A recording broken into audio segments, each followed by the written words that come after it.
作为曾经的废物女婿，不仅被岳父岳母瞧不起，还误会我靠卖老婆发家，3天2头就上门逼我离婚。然而他们想不到的是，几天狂赚上千万是因为我是穿越者，今天还出手解救了酒吧里被富二代强行灌酒的表妹，而误会终于要在表妹嘴里解开了吗？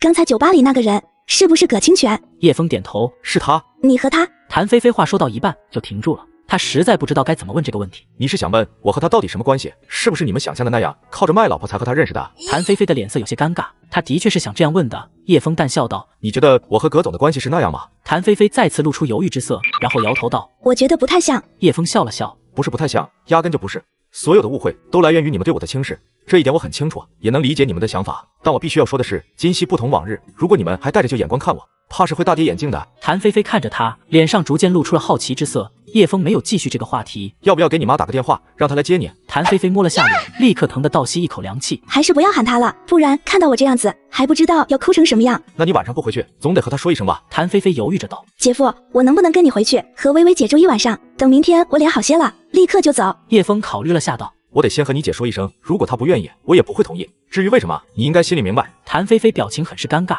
又夹带着一点羞愧，她默默的点头。叶枫这才拿起手机给唐仲威拨了过去。他没有把事情说得太详细，听了丈夫的叙述，唐仲威心里其实是有些不高兴的，但毕竟是自家亲戚，而且小姨宋雨欣对他还算不错。考虑了一下，唐仲威道：“行吧，既然这样，那你就带他回来。”叶枫嗯了声，挂断电话，对谭菲菲道：“你姐已经答应了，等点滴打完了就回去。”谭菲菲看着他，心中的愧疚感陡然升起，她诺诺的道：“姐夫，其实我知道自己做错了，对不起。”他能主动认错，还算让叶枫欣慰。他淡笑一声道：“也不是什么大事，本来我们这一家子关系就不怎么样，你只是在伤口上撒了一把盐而已。”他是想安慰谭菲菲，可这话却让谭菲菲更加愧疚。过了1个小时左右，葛清泉和邵家阳来到病房。叶先生，您没事吧？医生怎么说？没事，都是些皮外伤，不打紧。邵家阳满脸愧疚的弯腰鞠躬。叶先生，今天实在对不起，我没想到自己认识多年的朋友竟然是那种货色。我不是为了替他辩解什么，只是希望您能明白，我对您并没有任何不敬的意思。叶枫笑了笑。邵总太客气了，青红皂白我又不是分不清楚。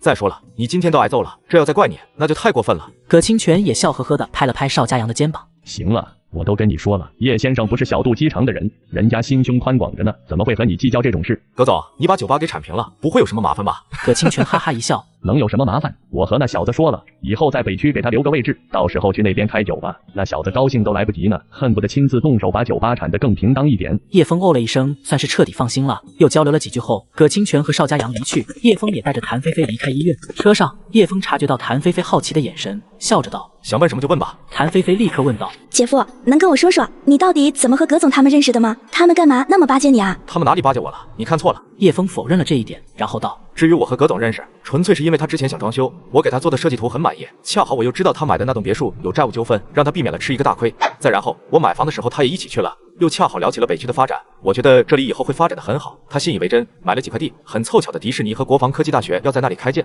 大概就是这么个事，都是侥幸罢了。”谭菲菲听得有点发呆，设计图还好，但是债务纠纷、北区项目，这也太天方夜谭了吧？这段时间坊间传言葛清泉是在背后巴结上了一位手眼通天的大人物，这才能拿下北区最好的地段。这个人竟然可能就是我口中无能的表姐夫，这也太魔幻了吧！这时谭菲菲看着离市区越来越远的方向，心里有些慌。我们这是要去哪？去我家啊。你家住那么偏吗？谭菲菲刚说完，马上就意识到了什么，连忙道：“姐夫，对不起，我不是故意要说这个的。我知道姨父把你们的房子收走了，可这里离市区也太远了吧？”现在远，以后就不远了。谭菲菲哦了一声，心中却不以为然。过了没多久，车辆途经那处工地，司机忽然道：“叶先生，迪士尼这盖的速度够快的，才没几天功夫吧？”叶枫抬头看去，笑着道：“他们投资几百亿进来，当然越快建成越好，多耽误一天，那就得少收入上亿元。”谭菲菲听得愣住，再看前方，隐约可见小区的灯光，她忍不住问：“姐夫，你住的地方是北区唯一的小区吗？”当然了，不然你以为我带你来野外风餐露宿吗？谭菲菲没说话，但她并没有把房子想象得很好。没多久，车辆缓缓停靠在了别墅门前，叶枫开门下了车，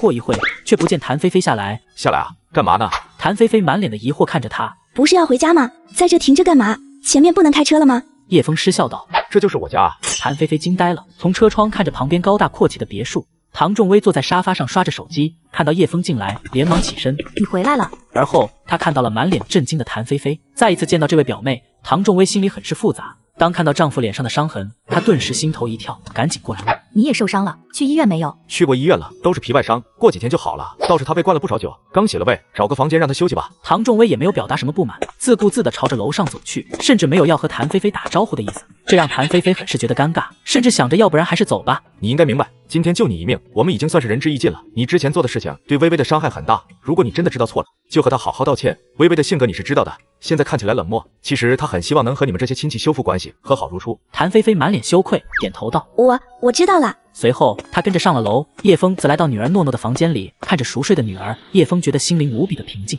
前世我以为在夜店被各种美女簇拥着才是人生最快乐的事情，可现在想来并不是那样的。再漂亮的女人，时间长了都会腻，唯有亲情不会，反而会随着时间的持续越来越深刻。陪了诺诺一会，叶枫再次回到客厅，却看到唐仲威眼眶微红的扑入他的怀中，发出了低微的哽咽声。他和我道歉了，但我不知道该不该原谅他，可是看着他脸被打成那样，又觉得很难受。叶枫搂着他柔声道：“如果你要我给一个建议，那么我会说你应该原谅她。菲菲并不是一个坏人，她是你的表妹，是你有血缘关系的亲属。她的确做错了事，不管有意还是无意，但还是那句话，以后的你不可能完全脱离过去的家庭关系活着。等你老了，或者等他们离世，你总会因此感到悲伤。既然如今有缓和的机会，为什么不去做呢？”可是唐仲威抹了下眼角，没有再说下去。他不知道该说什么。从个人情感而言，他讨厌谭菲菲，但从理智的角度来说，叶枫讲的很有道理。酒吧里看到他被人揍的时候，说实话，我觉得特别爽。我不揍他，有人替我揍了。唐仲威轻拍了他一下，本能的看了一眼楼上，低声道：“你别胡说，让他听到了。”叶枫笑了起来：“看吧，你还是在乎的。”唐仲威悠悠的叹出一口气：“怎么能不在乎？他们毕竟是我。算了，不说这个了，走一步看一步吧。倒是你，谁让你做这么危险的事情？你就不能报警吗？万一你出了事，让我们娘俩怎么活？”他是真的怕，最近经历的事情太多了，看着周围高端大气的装饰品，总觉得幸福的日子来得太快，快到让他有些不敢相信了。我真怕现在是一场梦，如果真的是，别让我这么快醒过来好吗？叶枫搂着他：“这不是梦，一切都是真实存在的。你如果担心的话，可以咬我一口，疼就证明不是梦。”唐仲威被他逗笑了：“我又不是小狗，才不咬你呢。”这个就是爱情。